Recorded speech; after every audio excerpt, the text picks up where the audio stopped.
programación de esta tarde, veremos el tema gestión socioambiental de Cobre Panamá. Tenemos el privilegio de contar con el especialista en ambiente, el biólogo Jonathan Montenegro, una de las figuras más destacadas en el campo de la minería de nuestro país. El biólogo Jonathan Montenegro es un biólogo panameño con vasta experiencia en la industria minera, especialmente en programas de cumplimiento ambiental y compensaciones en la empresa minera Cobre Panamá. Nacido en la provincia de Panamá, nuestro invitado ha dedicado su carrera a la protección y conservación del medio ambiente, aplicando sus estudios y conocimientos para llevar a cabo prácticas mineras sostenibles y de manera responsable. Obtuvo una licenciatura en biología con especialización en biología vegetal en la Universidad de Panamá. También posee una licenciatura en Derecho y Ciencias Políticas. Cuenta además con una maestría en Gestión de Seguridad, Salud Ocupacional y Medio Ambiente en Minería en la Escuela de Altos Estudios de la Cámara Minera de Perú. Ha realizado estudios de especialización de proyectos y estudios en restauración de ecosistemas y servicios ambientales. Sin más, damos la bienvenida al biólogo Jonathan Montenegro, al cual le señalamos que tiene 1 hora para su exposición antes de pasar a la pregunta.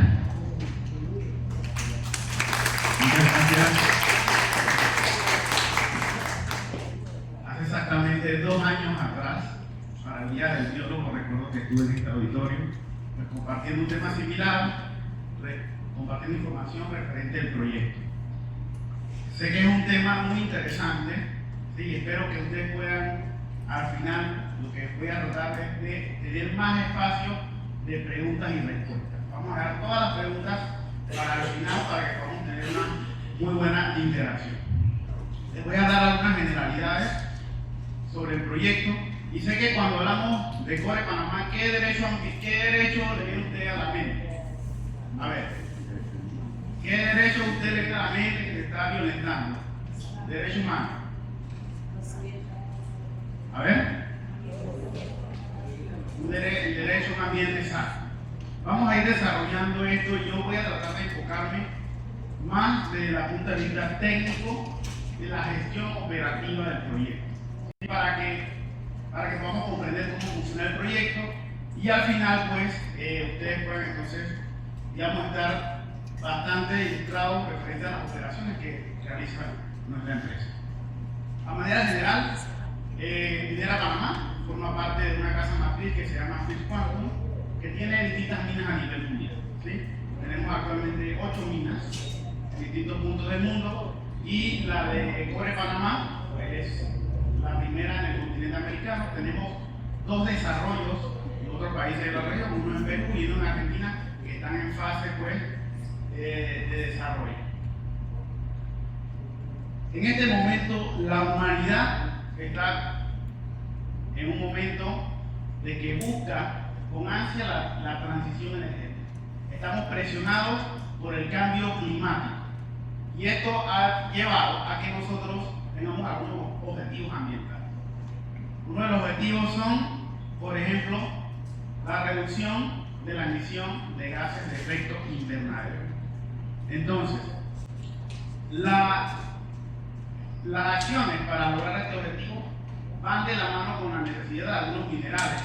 Y aquí lo que le comparto en los gráficos, básicamente son las distintas formas de producción energética y cómo cada uno pues, tiene distintas demandas de minerales.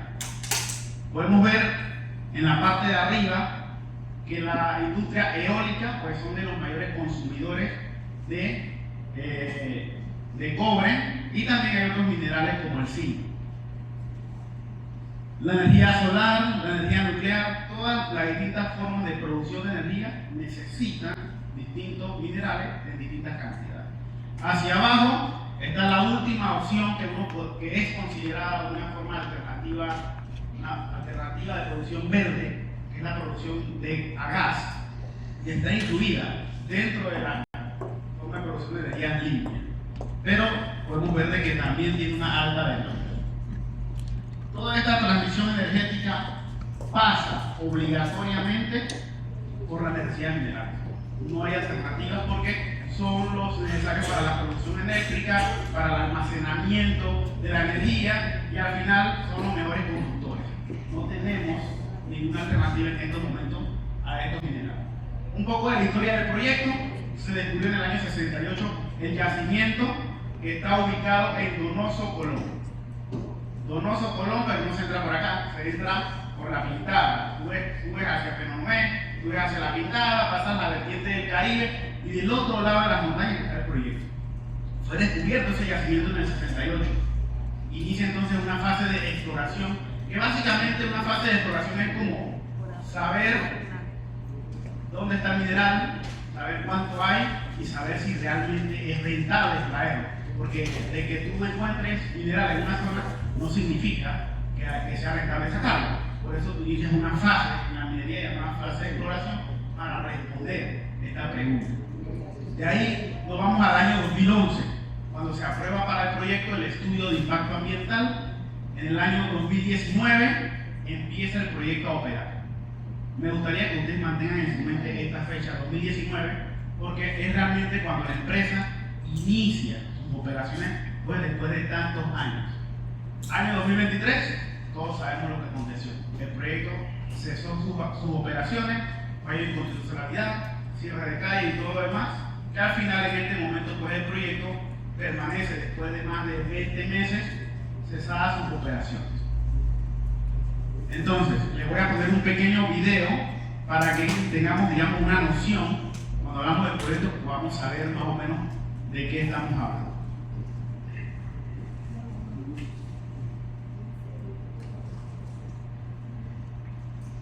Las preguntas que surgen ante una de las operaciones mineras más grandes del mundo son comprensibles. Con una extensión de 13.000 hectáreas, de las cuales solo se intervendrán 5.900 hectáreas. Todo comienza con la exploración geológica, perforaciones precisas y voladuras controladas, realizadas bajo estrictos estándares de seguridad.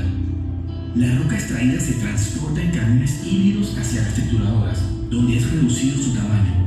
Desde las trituradoras, las rocas convertidas en fragmentos viajan eficientemente por bandas transportadoras hasta la pila de acopio del material.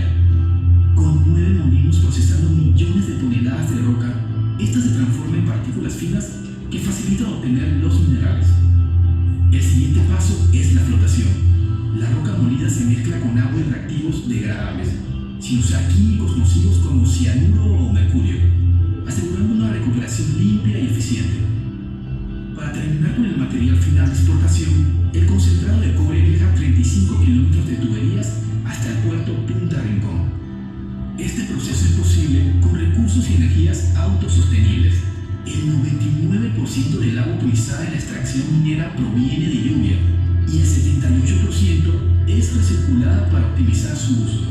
El excedente del agua se descarga en el río del Medio, que se une al río Caimito y desemboca al mar, cumpliendo con la norma nacional aprobada.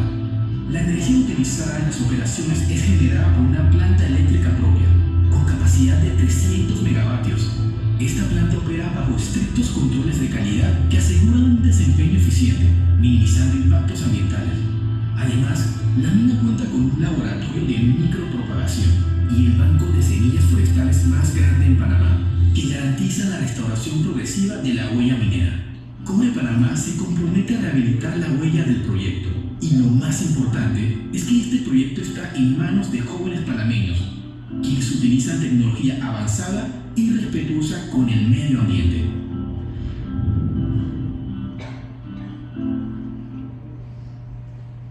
Ok, ese es un pantallazo general del proyecto. Ahora voy a dedicar un espacio a explicar el corazón del proyecto, porque muchas cosas hemos escuchado o conocemos sobre el proyecto, pero cuando nosotros hablamos de los impactos, realmente el corazón o meollo del asunto está realmente en lo que la mina hace, o sea, cómo lo hace. Entonces, nosotros tenemos una forma de producir el cobre, ¿sí? Porque si yo como empresa digo, mira, yo no contamino, o una persona dice, sí, tú contaminas, ¿dónde está el corazón de esas palabras? Está en lo que tú haces y cómo lo haces. ¿sí? Por ejemplo, si utilizas un reactivo que sea nocivo para las personas, ahí está el asunto. O sea, está en los químicos que tú utilizas y que al final afectan la salud de las personas. Entonces, les voy a explicar nuestro proceso. Tengo una pequeña muestra. Voy a pedirle a Cristian que me ayude. Cristian es compañero mío de la empresa, nos va a estar ayudando para compartirle esa muestra. Se la pasan, la ven. Básicamente son unas pequeñas rocas del proyecto. Lo que ven ahí que brilla, desde ya les digo, no es oro. Eso es un mineral llamado pirita, se ve muy bonito, y también otro nombre que se conoce como oro de los tontos, ¿sí? Es una roca del proyecto que al final lo que nosotros hacemos es que nosotros la molemos. Esa roca la molemos bien fino, que quede como si fuese una harina. Así de fino debe quedar para que el mineral que está dentro de la roca quede expuesto. Porque como pueden ver está dentro de la roca. Entonces nosotros agarramos ese material como si fuese así fino como la que lo colocamos en un tanque de agua. Ese tanque de agua, él tiene como unas palas, como vieron en el video en la parte de abajo. Bueno, esas palas lo que hacen es que van mezclando ese material. Y aquí lo curioso del asunto. El cobre que está en el proyecto no está en forma metálica. No está como nosotros conocemos el cobre. Está en forma de un sulfuro. Él tiene una propiedad, o la forma mineral que está presente es hidrofóbico. ¿Saben a lo que se refiere a la palabra hidrofóbico? Que se separa, así como el agua se separa del aceite. Bueno, estos minerales son hidrofóbicos. Nosotros a eso le agregamos una especie de jabón a base de alcohol, le agregamos burbujitas como pueden ver en el tanque, le agregamos cal y le agregamos un reactivo que le llamamos colector para potenciar esa hidrofobicidad, para que se separe o dé más ganas de separarse del agua. ¿Qué pasa con esto? Ese nos va a la parte de arriba y entonces ese es nuestro producto. Nosotros le llamamos concentrado de cobre, que al final es esto. Se lo voy a mostrar desde acá adelante y cuando salen allá pueden pasar a ver el stand porque está muy pesado, no se lo voy a pasar. Pero es esto que ven aquí. Es una arena chocolatosa que al final tiene un 27% de cobre. Importante. Le pregunto a ustedes, levanta la mano, ¿quién cree lo siguiente? ¿Utilizamos cianuro? ¿La mina utiliza cianuro? ¿Lo han escuchado? ¿Creen ustedes que la mina usa cianuro? Sí. Ok. Sí. ¿Creen que utiliza mercurio? Sí. Ok. Excelente. Bueno, desde ya le aclaro que no forman parte de los reactivos que se utilizan en la mina. La mina está enfocada al cobre. ¿De dónde viene? ¿De dónde viene a veces que uno cree que se utiliza cianuro en el proyecto? Generalmente en la minería de oro, que no es el caso nuestro. En la minería de oro generalmente a veces se utiliza un proceso de cianuro. La mina también genera oro. Claro que sí. Voy a hablar sobre eso. Nosotros estamos enfocados al cobre. Eso no quiere decir de que ahí no hay otros minerales. Son en menor proporción, se los menciono desde ya. Oro, plata, molibdeno. Entonces, lo principal, por lo cual el objetivo nuestro es este, porque la mayoría de lo que hay ahí es cobre. Por eso es que nosotros nos llamamos Cobre Panamá, porque es el objetivo. Entonces, al final, todos estos productos cuando se venden como un todo, se vende todo lo que hay ahí, se indica en base a una hoja de composición cuánto porcentaje hay de oro, cuánto porcentaje hay de plata, cuánto porcentaje hay de molibdeno, cuánto porcentaje hay de cobre, y en base a esa composición se vende y entonces al final pues se paga al Estado conforme lo que establezca la ley. No es que va un mineral oculto, como a veces se dice que no, que el oro va oculto y nadie sabe, ¿no? Va precisamente estar de esta manera. Da, para que tengan una idea, sumando lo que ven aquí, el 27% es cobre, pero los otros minerales de valor, sumándolos todos, sumando el oro, plata y molibdeno, si los sumo, me dan el 0.014% de lo que está aquí aproximadamente. Significa pues que al final hay tan poco, por lo cual yo no hago el proceso de separación. Pero igual, sabiendo el porcentaje, se vende y se paga. Ok, ¿Estamos claros en el proceso de nosotros? Porque ahora les voy a hablar sobre lo principal. Como biólogo yo les tengo que ser sincero y todos lo sabemos. ¿La mina tiene un impacto ambiental, sí o no? Claro que sí, hay un impacto ambiental. Es evidente. Yo no puedo ir aquí a decirles las bondades del proyecto sin reconocer primeramente que el proyecto tiene un impacto ambiental. Por eso, nosotros tenemos en nuestro país un instrumento de gestión ambiental, conocido como estudio de impacto ambiental. ¿Cuál es la función de ese documento? Básicamente lo que hace es identificar antes de la construcción de cualquier proyecto cuáles van a ser los impactos ambientales. Tú no construyes nunca y después evalúas cuáles van a ser tus impactos. No, siempre lo haces antes de. Por ejemplo, antes de construir la mina ya tú sabías que tienes que hacer un desmonte, tienes que remover la vegetación. Antes de construirla ya tú sabes que ahí habían animales, tienes que contemplar las mitigaciones para esto, antes de. Por eso el instrumento tiene para nosotros 371 compromisos sociales y ambientales, que es lo que a mí al final me permite o me obliga también a garantizar que los derechos humanos sean cumplidos. ¿Cuáles son, por ejemplo? ¿Cuáles son algunos? Aquí les menciono algunos de los impactos que pudiésemos nosotros así, digamos, identificar sobre el proyecto. Y así, sé que podemos hacer el ejercicio para cualquier proyecto. El uso del agua, el uso de, por ejemplo, cualquier reactivo que haya en el lugar, el suelo expuesto. Al exponer solamente el suelo al ambiente, ese es un impacto ambiental. Hay un impacto sobre la fauna, hay un impacto sobre la flora. Todos esos impactos los podemos identificar. Pero ¿cómo yo mitigo esos impactos? Otro adicional es el tema también del patrimonio. Está contemplado en el estudio de impacto ambiental, es el manejo de todo lo que son hallazgos arqueológicos, eso está contemplado dentro del estudio de impacto ambiental. Nosotros tenemos nuestros protocolos, por ejemplo, que ahí no se mueve una zona de terreno sin que un equipo arqueológico ya haya muestreado la zona para saber si hay muestras arqueológicas. Eso siempre se hace antes de. Tenemos distintas formas o programas de conservación ambiental, ¿sí? En donde se desprenden estos 371 compromisos. De los compromisos sociales están las obligaciones y los compromisos de ayudar a las poblaciones cercanas.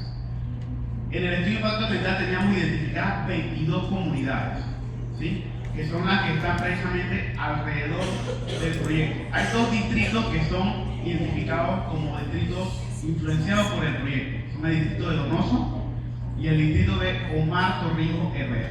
Entonces, al final las obligaciones para mí como proyecto son en base a las poblaciones que están allí. Por ejemplo, desarrollo de infraestructura, becas.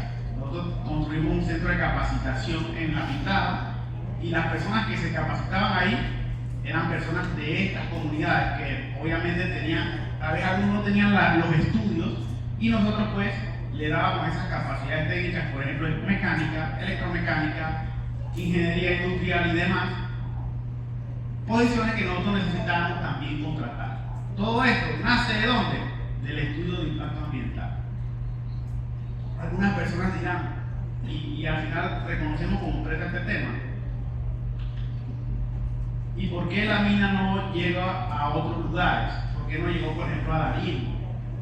Si también forma parte de Panamá. Bueno, precisamente en el estudio de impacto ambiental se identifica cuáles son tus comunidades de influencia. Nosotros, viendo la necesidad de que tenemos que alcanzar más comunidades, en este momento ampliamos ese número de comunidades de 22 a cerca de 77 comunidades en este momento. Principalmente comunidades cercanas a la huella del proyecto, en las cuales pues se han visto beneficiadas con proyectos de carretera, electrificación, señal telefónica y distintas otras actividades que se realizan para poder, digamos, desarrollar. Hay una realidad también. la mina tenía una cantidad limitada de vacantes. Es como el canal de Panamá, ¿no? Todos nos gustaría trabajar ahí, pero no todos podemos, ¿sí? Las vacantes eran 7.000, por ejemplo, directamente con la empresa.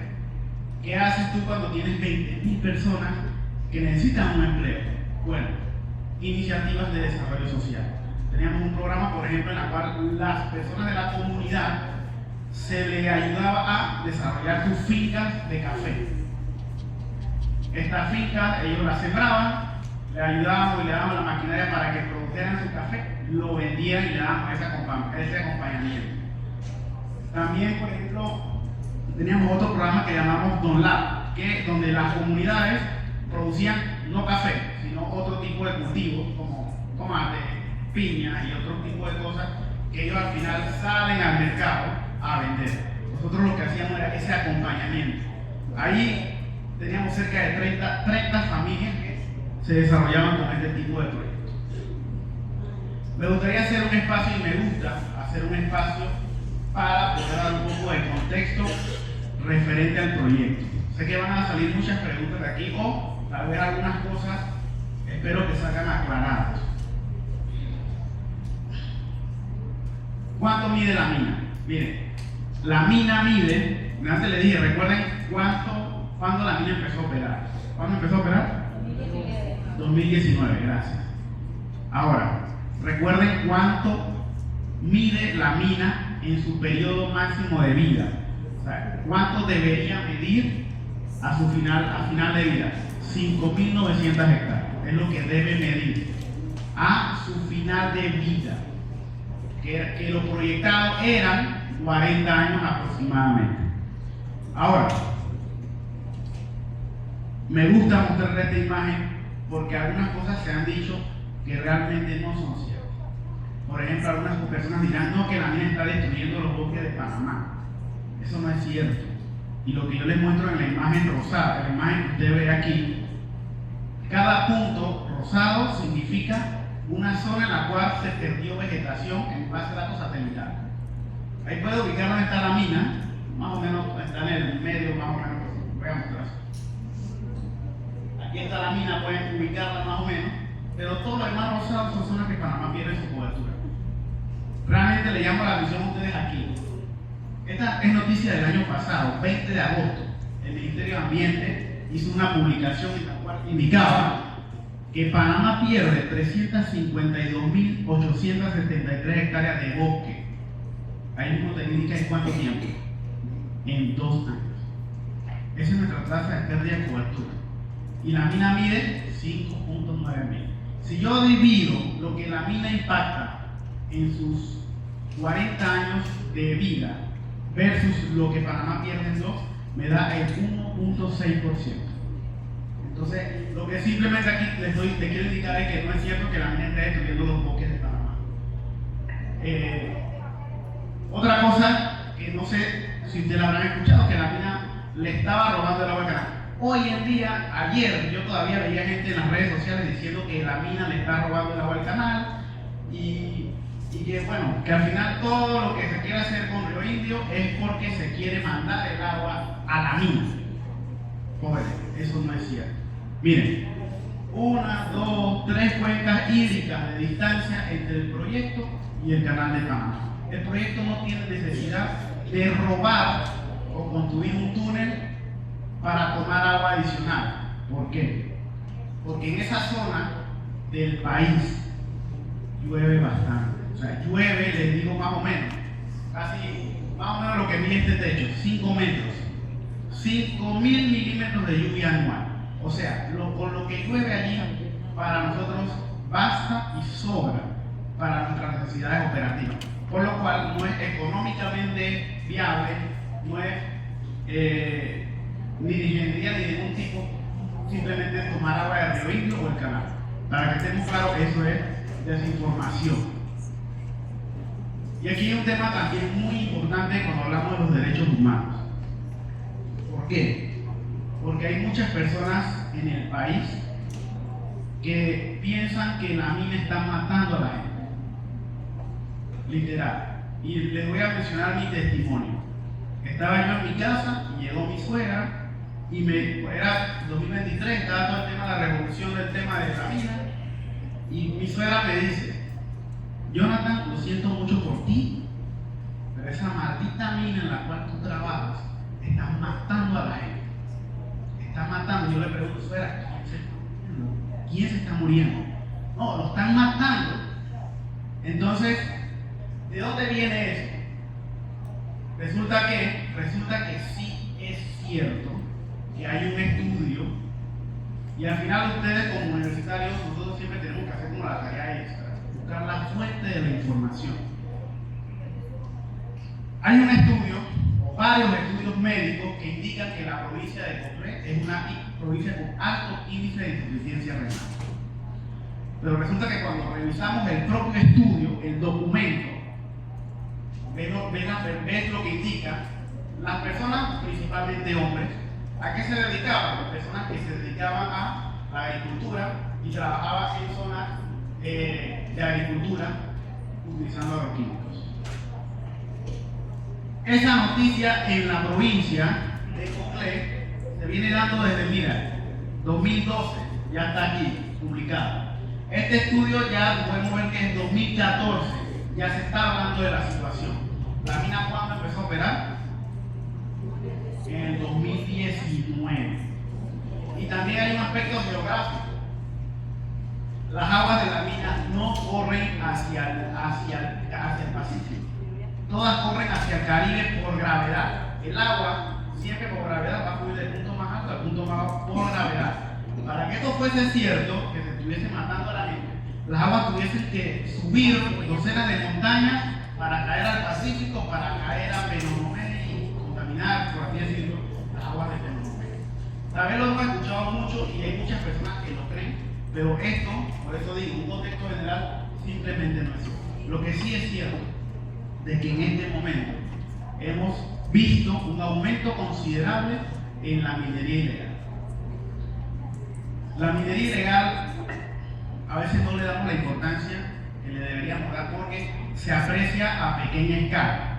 Si tú ves a 3 personas lavando una esquina, una montaña, tú dices, eso no es mucho. Cuando lo comparas, por ejemplo, con una imagen con el proyecto nuestro que mide en este momento 3.800 hectáreas, tú lo ves, wow, estas 2 personas impactan menos que ese proyecto que impacta tanto. ¿Cuál es la diferencia? Se la voy a decir. La minería ilegal, que en este momento ha aumentado gran porcentaje de los últimos años, para que sea rentable, tal vez alguna persona aquí tenga el conocimiento, generalmente se da en lugares remotos, y para que sea rentable, tú tienes que, con pocos recursos que cuentas metido en la montaña, poder extraer oro. Se hace mediante el uso de mercurio. ¿Por qué? Porque es lo más práctico, es lo más económico para poder extraer el oro. Tú agarras, lavas la quebrada, lo que traes ahí lo lavas y después lo lavas en mercurio, el mercurio absorbe las partículas de oro y entonces tú después quemas el mercurio y te quedan las partículas de oro. Facilito y económico. ¿El problema cuál es? De que el mercurio es un químico que es altamente contaminante. A muy bajas proporciones, a partes por millón, ya contamina miles de toneladas de agua. Es el problema con el mercurio. Por eso es que hoy en día la industria ha dejado de utilizar este químico, porque aparte de que es muy contaminante, es bioacumulable. Significa que los peces que están en ese río cada vez van a tener más. Y si viene otro pez y se come a este, acumula todo eso. Ese es el problema con el mercurio, que es bioacumulable. Por lo cual, hoy en día se ha dejado de utilizar. La diferencia con la industria formal es que la industria formal establece medidas de mitigaciones y compensaciones ambientales. Esa es la diferencia. Por ejemplo, de que venga la autoridad competente, vengan los vendedores ciudadanos y vean qué es lo que estoy haciendo, vean mi proceso, para que verifiquen si es un proceso limpio o si yo estoy, por ejemplo, por así decirlo, contaminando la agua o matando a la gente. esa fiscalización, ¿quién la hace? La autoridad competente. En el caso de nosotros, el Ministerio de Ambiente monitorea las aguas y monitorea pues todos los impactos relacionados al proyecto. Por ejemplo, el agua, que es algo de lo más importante. Usamos agua para nuestros procesos. Es necesaria, porque para moler esa roca nosotros necesitamos colocarle agua. Entonces, a pesar de que la mina por gravedad, el flujo del agua va hacia un solo punto, ¿sí? Va hacia un solo punto por gravedad. 14 comunidades cercanas al proyecto son monitoreadas, aunque nosotros sabemos que operativamente no tienen ninguna conexión. Se lo voy a mostrar aquí para que más o menos tengan idea de lo que les estoy hablando. Las aguas de la mina fluyen de aquí donde ven el láser hacia el norte. Este es el flujo de las aguas de nosotros, por gravedad, o sea, del punto más alto al punto más bajo.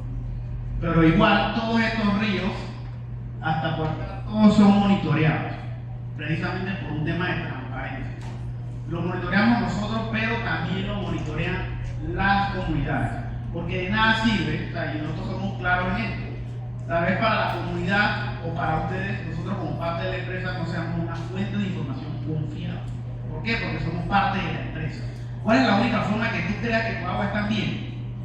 Ahí mira, agarra tú mismo y vela a analizar, manda a hacer tu análisis, recibe tu análisis y después compáralo con el mío. Esa es la mejor forma de transparencia y así se trabaja con las comunidades, precisamente por un tema de transparencia. Ellos reciben un acompañamiento técnico, obviamente, para poder, cada parámetro se monitorea de una manera distinta. Se no puede agarrar una muestra de agua nada más y mandar a analizar. Para cada parámetro físico-químico que vas a analizar, hay una técnica específica de laboratorio que tienen que hacer, y pues nosotros le damos el acompañamiento a través de un tercero, no nosotros, a través de un tercero que les ayude en esa toma de muestras. Ellos toman sus muestras, igual nosotros monitoreamos todas las aguas. Nosotros sabemos 24/7 cómo están las aguas cercanas al proyecto, precisamente por distintos aspectos de cumplimiento ambiental. Esta es una visión del proyecto. Pueden ver la parte que ven acá arriba, es la instalación de manejo de relave. Estas son las zonas de extracción, y es algo que yo no les he hablado de esto que está aquí. Esto sí se lo voy a compartir para que lo puedan pasar. Ok, esto que ven aquí es el relave. Yo les mencioné que el concentrador de cobre flota, pero resulta que la mayoría no flota. La mayoría se va hacia abajo. Para nosotros vendría siendo como el desecho. ¿Qué es? La roca molida sin mineral, pueden ver una parte de cal y el agua. Esto es el desecho nuestro. O sea, no decimos que es un material que está contaminado, no tiene ningún químico, pero nosotros tenemos que hacer un manejo de esto porque producimos bastante. Ahora se los pase, ya pues lo pueden ir viendo para que vean cómo es. Eso es la zona, cuando hablamos de la mina, la forma visual que más impacta, es lo que ustedes ven acá arriba. Todo esto que ven acá arriba es la instalación de manejo de relaves. Entonces, es esto que ven allí. Al colocar ese sedimento, simplemente el agua, como lo ven ahí, se separa y el agua al final, el agua corre limpia porque el sólido se va hacia abajo. Pueden verlo aquí. Pueden ver que el sólido se precipita y el agua limpia al final se va al punto más bajo, que de a ese punto más bajo es que va entonces a un río. En antes yo les mencioné, llueve bastante, basta y sobra. El detalle para que ustedes deben estar claros en esa palabra, sobra. ¿Qué hacemos nosotros con esa agua que nos sobra? Bueno, aquí pueden ver, esta salida que ven aquí es la salida por la cual el agua cae y es un túnel que les voy a poner ahí. Miren el video. Conocida como el túnel de descarga en Cobre Panamá. Aquí pasa algo importante. Laboratorios independientes, acreditados por el Ministerio de Ambiente, vienen 4 veces al mes a tomar muestras de estas aguas. Esos datos se recopilan y se entregan cada 6 meses al Ministerio de Ambiente. Como dato curioso, durante nuestras operaciones, el 99% del agua que utilizábamos para el procesamiento del mineral venía de la lluvia y el 78% se reciclaba, haciendo un uso súper eficiente de este recurso vital. Ok, Ok, esa es la forma de manejo del agua. Tenemos otros compromisos para compensar el impacto ambiental. Por ejemplo, ustedes vieron de que hay una huella en la cual no hay vegetación. Ese impacto está contemplado, pero ¿cómo se mitiga o cómo se compensa? Tenemos el compromiso de reforestar el doble básicamente de la huella del proyecto. Son cerca de 10.475 hectáreas que debemos reforestar. Y tú me preguntas, Jonathan, ¿cuánto la mina ha reforestado hoy? Hoy, bueno, a día de hoy la respuesta es cerca de 4.500 hectáreas. Llegamos a reforestar porque este compromiso es en la vida del proyecto. Nosotros, a día de hoy, la huella del proyecto son 3.800 hectáreas y van 4.500 de los proyectados, precisamente indicando que hemos reforestado más de la huella del proyecto, pero eso es algo que avanza con el tiempo. En este momento, este compromiso está suspendido precisamente porque no estamos operando. Otro compromiso, por ejemplo, un compromiso ambiental, es que la mina tiene que financiar la conservación de las áreas cercanas a la huella del proyecto, cercanas a la concesión, que son estos parques que ven en verde. El área de recursos manejados de Donoso, que ya en este momento no es todo el área de Donoso, pues pueden ver ahí cómo se perfila. Este es el área de recursos manejados de Donoso, el Parque Santa Fe y el Parque Mastorrillos de Herrera. 36 veces el tamaño de la huella del proyecto son conservados con los recursos del proyecto. ¿Qué le entregamos nosotros a estas áreas? Bueno, le entregamos lo siguiente: cerca de 50 personas contratadas para cuidar estos parques. Muchos aquí de Colón, la mayoría eran chicos de aquí de la provincia de Colón, trabajaban como guardaparques, ¿sí? Y ellos entonces hacían ese trabajo de protección ambiental. No sé si alguno de ustedes lo conoció, alguno de ellos. Algunos trabajaban aquí en esta universidad. Le daban los vehículos, las motos, las lanchas, el combustible, la comida, los puntos de control, los paneles solares, los planes de conservación, en fin, todo lo que ellos necesitaban para conservar. Ahora, cuando hablamos de cierre de mina, eso hay una manera correcta de hacerlo. Tenemos que estar claros que para que la ciudadanía sienta de que las cosas están haciendo bien, ya hay una forma correcta de hacerlo y está establecido el estudio de impacto ambiental. ¿Sí? Yo lo que les voy a mostrar a ustedes es de acuerdo al estudio de impacto ambiental. En este momento la mina está cesada y, les soy franco, la mina no está haciendo un proceso de cierre. La mina lo que está en un plan de preservación y gestión segura mientras se decide cuál va a ser el futuro del proyecto. Pero ¿cómo o cuál es la forma correcta de hacerlo? Bueno, es esta de acuerdo al estudio de impacto ambiental. Así también se trabaja las distintas minas del mundo. Básicamente, el resumen se ve de esta manera: una área intervenida, esta es una zona rehabilitada del proyecto. Una zona intervenida, se le hace siembra de plantones, se hace mantenimiento por un periodo de aproximadamente 5 años y después se ve así como lo ven aquí. Esta es una muestra, ya 8 años después, pueden ver cómo la zona intervenida recuperó su vegetación y nosotros le llamamos que la zona está rehabilitada porque ahí llegan los animalitos, crece la vegetación sola. Pues esta es una forma correcta de hacerlo. Eso es paulatino en las zonas que el proyecto determina que ya no necesita. Aquellas zonas que ya yo digo, esta zona no la voy a intervenir más nunca, bueno, empieza una fase de rehabilitación. Nosotros llamamos cierre, pero entiéndase, cierre como lo mismo que rehabilitación. Básicamente es una zona que recupera su vegetación. Y para nosotros rehabilitar y cerrar es lo mismo, por lo cual la mina, o todas las minas, su cierre es progresivo. Conforme avanza la vida del proyecto, ellas van cerrando. Para que tengan una idea, la mina empezó a rehabilitar o cerrar zonas desde el 2014, 2015, pero empezó a operar en el 2019, precisamente porque desde antes ya sabemos qué zonas no íbamos a utilizar. Ahora les voy a poner un pequeño video para que visualicen el proyecto total en toda su vida y puedan tener claro pues cómo es el cierre del proyecto.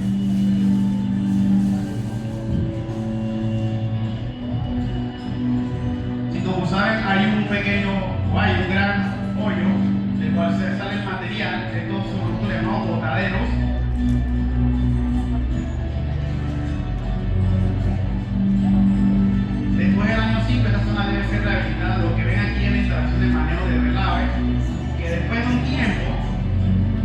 3 tajos aprobados, el material de un tajo se manda a el otro tajo para rellenar el sitio, ¿sí?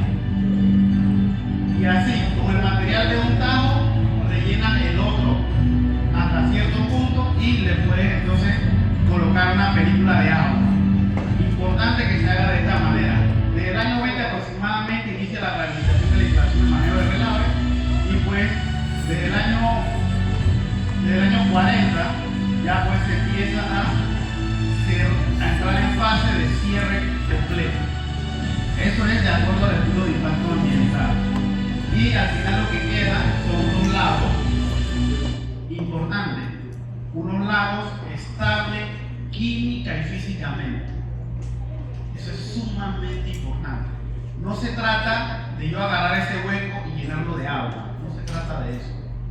Porque así fuese muy fácil, pero al final lo que yo ocasionaría para el país es un vacío ambiental y un lugar en el cual no va a haber vida.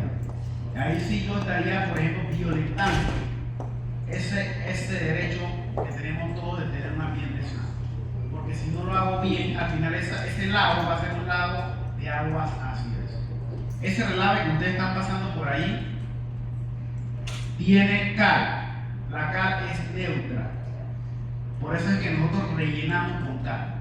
Porque si la roca es ácida, la cal que está en el relave es neutra, me ayuda a mí a tener un agua de buena calidad. Mi propio relave. Yo no puedo, así como algunas personas han indicado, recuerdo cierto día una persona llegó y nos dio la recomendación: mire, esto fácil se soluciona. Rellenen ese hueco de 300 hectáreas con agua y facilito. Aquí nada pasó. Ahí lo que pasaría es un lago enorme de agua ácida que ahí no va a entrar pez y esa agua no se le va a poder dar ningún uso. Porque no es la forma correcta de hacerlo. La forma correcta de hacerlo es, como vieron en el video, rellenarlo con relave por su propia composición, que me ayuda a mí a estabilizar químicamente el tajo.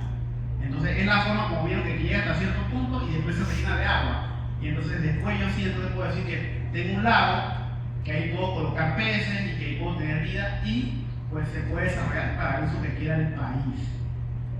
Eso no lo impone la empresa, eso es algo que se hace en consulta con el Estado, porque el Estado al final es quien va a recibir la instalación. Recuerden que el proyecto está por un tiempo específico, pero eso se consulta al Estado y a todos los estados. ¿Qué planes tienen con esta zona?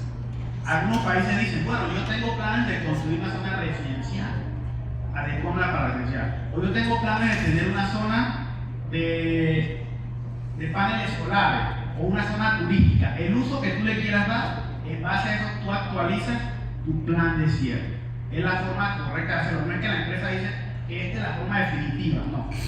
Eso se consulta con el Estado porque es quien al final recibe la instalación. Claro que el proyecto tiene un aporte significativo económico para el país. Solamente en conceptos de impuestos, en el año 2023 fueron 754 millones de dólares entregados al Estado en distintos conceptos, ¿sí? De distintas formas de impuestos, 120 millones en la Caja de Seguro Social, y ahí pueden ver las distintas unidades de gobierno que se le entregan distintas formas de impuestos. En el año 2023, por ejemplo, totalizando todo el año, se quedó en el país, producto de la actividad, 1.830 millones de dólares. Tomo en cuenta todo lo que queda en el país. ¿Ah? Precisamente, ahora vamos a hablar sobre eso. 1.830 millones de dólares. ¿En qué conceptos? No solamente conceptos de impuestos, porque recordemos que también hay una iniciativa o una parte de proveedores locales, empresas panameñas que dan servicio. Teníamos 1.600 empresas panameñas que nos daban servicio, que nos daban productos y servicios, y al final recibían cerca de 900 millones de dólares. Esas empresas tienen trabajadores, que esos trabajadores no forman parte de la planilla de la empresa, pero sí al final son beneficiados de la manera indirecta. Yo visité una empresa en la 24 de diciembre, no sé si saben dónde queda, y le pregunto al gerente: Oliver, ¿cuántas personas tenías cuando operaban? Bueno, tenía 186. ¿Cuántos tienes ahora? 36. Voy a una empresa allá en Felipillo, le pregunto al gerente, ¿cuántas personas tenías? Tenía 86. ¿Cuántos tienes ahora? 27. Voy a una empresa en Villalutre, ¿cuántas personas tenías antes? 50 y tantos. ¿Cuántos tienes ahora? 30 y tantos. O sea, al final, sí hay un impacto en la carencia de estos recursos. Al final nosotros decíamos, y este también es un derecho humano, el derecho a un trabajo digno. Había cerca de 40.000 personas que se beneficiaban directa e indirectamente del proyecto. Lastimosamente perdieron su empleo. Hoy en día solamente 1.400 personas están trabajando en el proyecto enfocado a las actividades de estabilidad química y física. Es lo que se puede hacer en este momento, no se está generando ningún tipo de recursos. Nosotros sabíamos que iban a perder 40.000 empleos, pero el INEC publicó una encuesta a cierre 2024 en la cual indicaron que Panamá, desde el cese de operaciones del proyecto, había perdido 54.000 empleos formales. Entiendas, empleo formal, ese que aporta impuestos sobre la renta, cae en el social y que contribuye a ese cuerpo estatal que somos. Entonces, hoy en día, si actualizáramos la cifra, tendríamos que sumar lo que pasó en Chiquitas y al final estoy seguro que la cifra estaría por encima de 60.000 personas que han perdido sus empleos formales. Se la había dado Ariel. Entonces, realmente es una situación que nosotros al final invitamos de que debe ser analizada. Creemos de que la gestión operativa del proyecto es y ha sido una gestión responsable en cumplimiento de la normativa nacional. ¿Sí? Lo hablo por la gestión ambiental. Algunas cosas pasaron, que todos sabemos que pasaron, el tema de biodiversidad y todo eso. Yo personalmente pienso que todos esos temas tienen solución, pero la gestión operativa del proyecto es una gestión responsable. Y por eso yo estoy aquí. Yo puedo hablar por el cumplimiento ambiental. Yo puedo con propiedad decir que ahí nadie se está matando, de que ahí esas aguas están bien, porque yo la he ido y la he monitoreado y la he analizado. Nosotros teníamos una iniciativa de transparencia que era que las personas pudiesen ir y ver y visitar el proyecto. La mejor forma de transparencia. Porque yo puedo tratar de en 45 minutos tratar de explicar y decir algo, pero no hay nada mejor que tú vayas y lo verifiques por ti mismo. Lastimosamente en este momento las visitas no están permitidas, pero ojalá cuando se permitan puedan ustedes ir y verificar por ustedes mismos la gestión del proyecto. Ahora sí, me gustaría abrir el espacio para preguntas y respuestas y pues vamos a tener una buena interacción. Yo sé que hay un formato para preguntas y respuestas. Usted me dice que la Por favor, respetemos el protocolo, compañeros. Ellos se van a quedar afuera un rato después terminada la porque para que sesión. todo el mundo sepa, porque me dio como Por favor, compañeros. Vamos a pedir al moderador que nos ayude aquí entonces, porque tenemos un protocolo pues, de preguntas y respuestas. Lo que sí voy a hacer, porque no me gusta no responder las preguntas.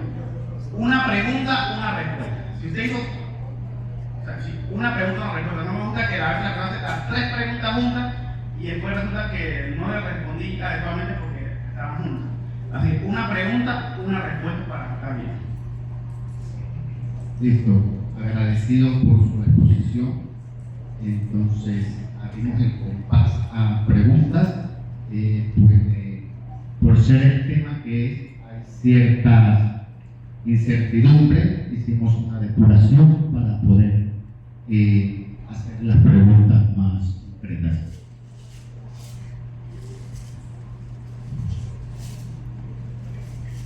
¿Qué tan cierto es que las personas que viven en áreas aledañas a la mina tienen residuos de metales en sus sangre?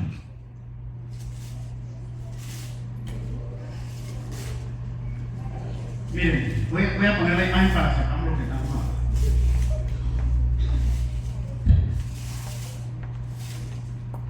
Esta imagen puede ilustrar.